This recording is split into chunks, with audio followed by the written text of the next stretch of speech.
Hello besties, welcome back to my channel. Today we're going to be reading thrillers for a day. I thought with spooky season, we're in the midst of it, October. I mean, Halloween is fast approaching, so I wanted to get into a spooky little mood, and thrillers are something that I haven't really delved into that much. The only ones that I've actually read are Freida McFadden. I've read like 4 of her books now, so I enjoy them. However, as a book girly, I get incredibly scared.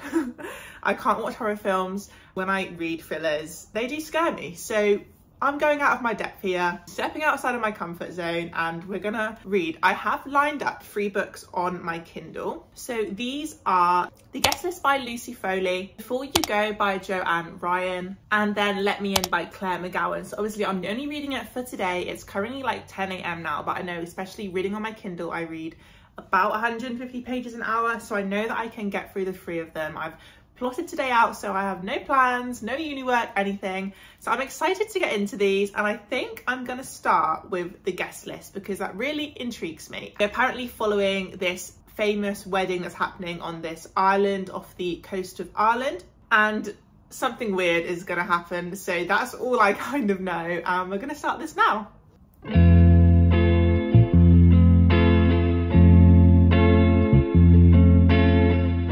So I've just reached page 100 of The Guest List, and in this story we're following a few POVs where we're heading towards this wedding night.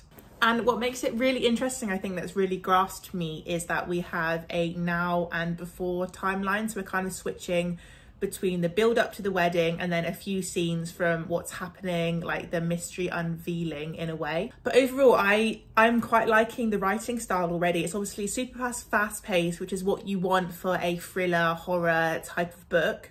And especially because this book as well is like around 400 pages, which I think is quite long for a thriller book. I prefer them to be a bit shorter because I want to get through it and find out, you know, like when it's dragged out, you're just kind of like, I need to get to the ending. But that's obviously my own personal opinion. I'm going to carry on reading now, and I'll update you guys when I know a little bit more.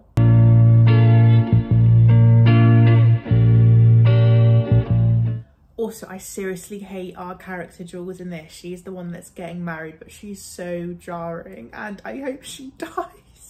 I know that's so mean, but oh my word, she's so irritating. She's one of those like pick me girls that think she's almost better than everyone else, and it's just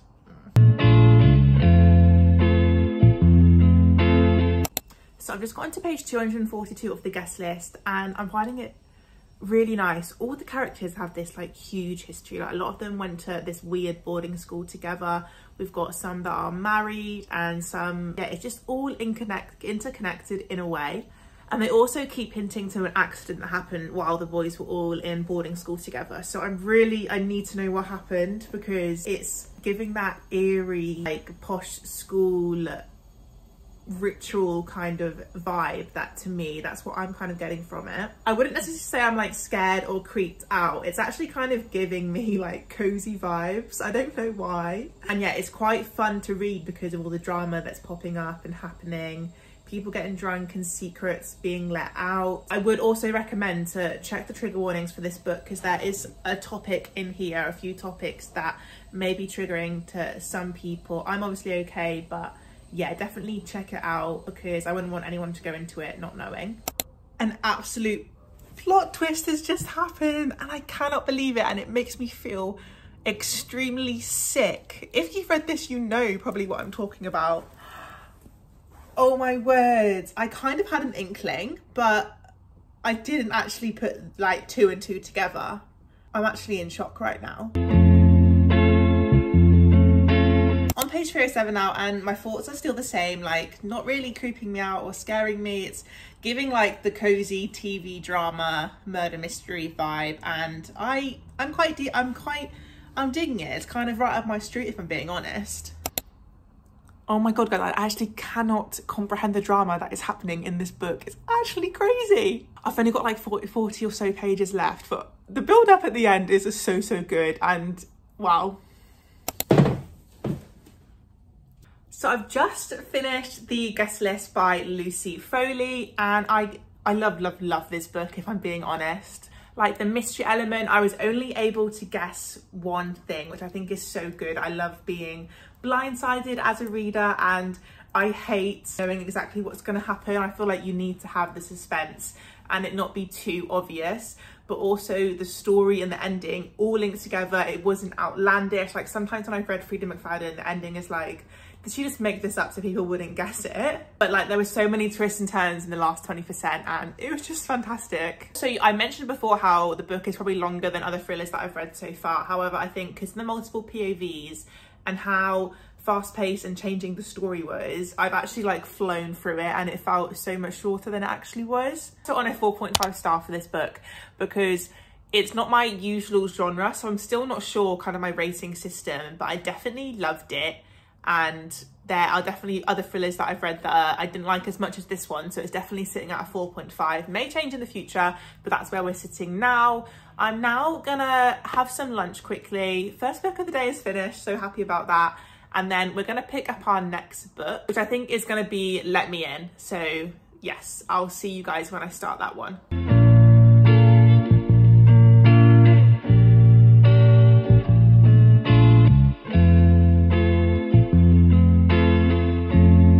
So I'm now 50 pages in to Let Me In, so I understand a little bit more about the premise of the book and the story that we're going to be delving into. Following our couple, Helen and George, and they've recently bought a house in Cornwall to move out of London and get away from the hustle and bustle of life. So, and Helen actually let George take over this whole process because she's a busy surgeon. So she was like, you deal with it, I'm busy with work, I trust you, you can choose the house and kind of where we live. So she obviously has no idea where she's going to be living. And it's all happy-dally until they appear to arrive at this like old abandoned building where he has purchased the house. And it's quite eerie because Helen, for some reason, has this like memory of noticing like the wallpaper and furniture within it as if she has been there before. So I'm guessing that she has some sort of tie or kind of experience in the neighborhood that we're going to be following and uncovering. But we as a reader, we know that basically this house belongs to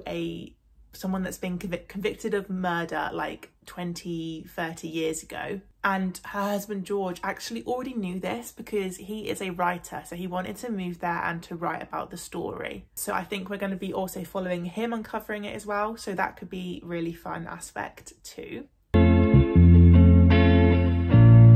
Okay, so I'm like 150 pages in now and the amount of ties to this original murder story is crazy. We're also following a new POV, which is the murderer themselves. So we're following her story back in the day, like before she was convicted and the lead up to her murder. And her story is kind of sad. And this book is making me feel quite irky. Like I'm so glad that it's not dark right now because it's definitely giving me creepy vibes. Like, do we trust this lady? Is she innocent? That's what we're gonna find out.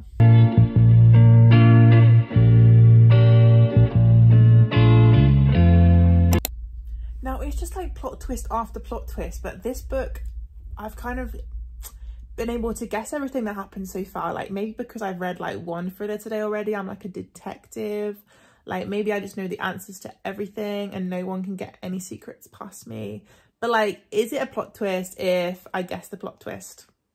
I'm also not sure what it is, but I've not got much left to go now, but it's feeling so much longer than the guest list, even though it's way of a shorter book. And I just feel like it's dragging it out a lot. Like we're focusing a lot on this story. And I feel like it could easily be explained in a much quicker way, especially for a thriller. I want something fast paced, it's going to keep me gripped. Whereas I feel like I'm just like reading like a similar thing over and over again, if that makes sense. And I do like the concept of the story, but I feel like maybe it doesn't have originality because I'm able to guess like everything that's happening. I know I'm not like other girls, okay? So yeah, I've got an idea in my head of what the ending is going to be, and I hope that I'm proven wrong because I love to be beaten by a thriller book. So let's finish this book and we'll talk about it.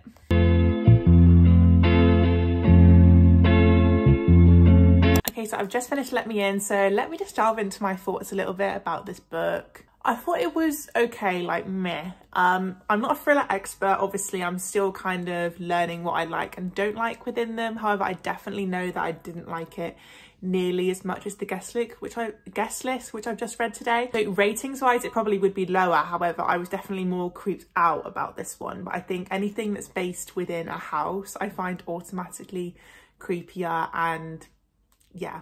And yeah, so obviously I was able to guess everything that happened. I wasn't shocked by anything. So I don't know if that's good or a bad thing, because obviously it's bad that it was predictable, but also good in a sense that the ending fitted the story. As I've already mentioned, I hate when authors just put something so shocking in the end just to try and trip you up. But yeah, I think I'm settling on like a 3-star for this one.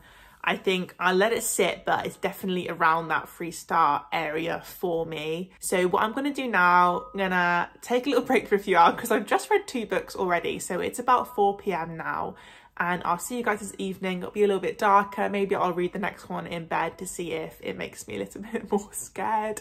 But yeah, maybe books I'm less scared of and movies more because it's more visual. Who knows? But overall, I'm enjoying this day so far because these books seems quicker than, you know, like a binding 800 page book anyway. So yeah, I'll see you guys in a few hours.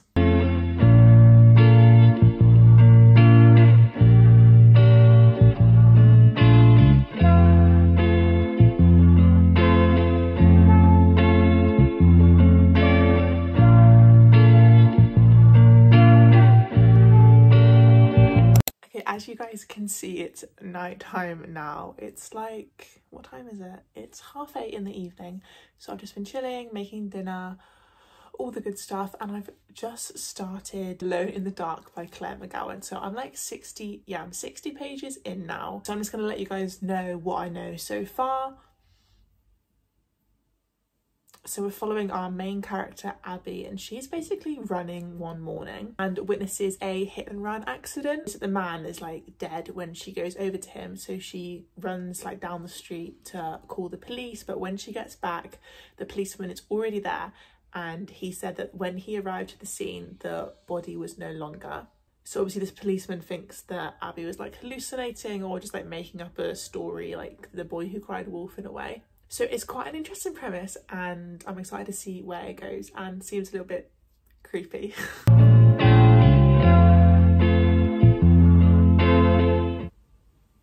Okay, I've just reached page 161, so that's like 50% of Alone in the Dark, and my intrigue is definitely increasing. I find like with me and thrillers, they only really start to get good, I guess, after that 50-page mark, because things start building up. You know, like at the start, it's just kind of laying the scene for the story. But yeah, it's starting to heat up, and yeah, it's not boring me to death, which is a good thing.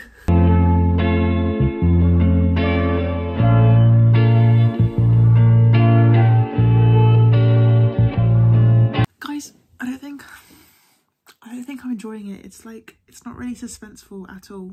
Like, I don't really know how to describe it. So I just got to page 240 and like the huge plot twist has happened, but it doesn't make sense to me. It's so obvious. Like, I guessed it before we hit that 50% mark. Like, I put a little reminder in my brain, like, oh yeah, I think this will happen, and it just has. But it's so weird because the author has been alluding to this girl's crazy ex that used to like lock her into cupboards and things, and they're just like, that was the only creepy part of the book for me, and the bit that I was suspenseful for, like maybe he was coming back for her. Like, I'm like, why did you mention that if it wasn't part of this big reveal? The plot that I wanted to happen just hasn't, and it's just really weird. So I'm just gonna sit and finish this now and then go to bed because I'm really tired.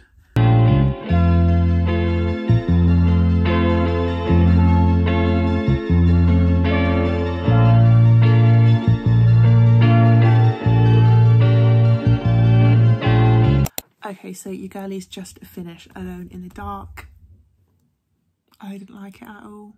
I just think I've started off the day with the guest list, which was like amazing to me, and we've just slowly got worse and worse. Maybe I'm going into a thriller slump. Maybe that's the issue. Maybe I shouldn't be a kind of person that reads thriller books after thriller books. However, I want to enjoy them because some of them can be so fun and suspenseful.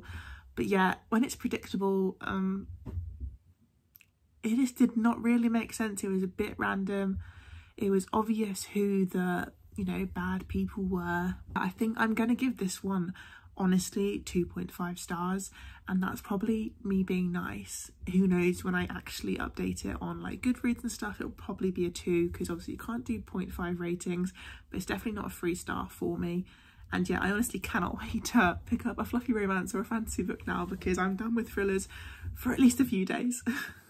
But yeah, I hope you have enjoyed this little reading thrillers for a day, and don't forget to like the video if you have, and subscribe if you want to see my face again, and I shall see you in the next one.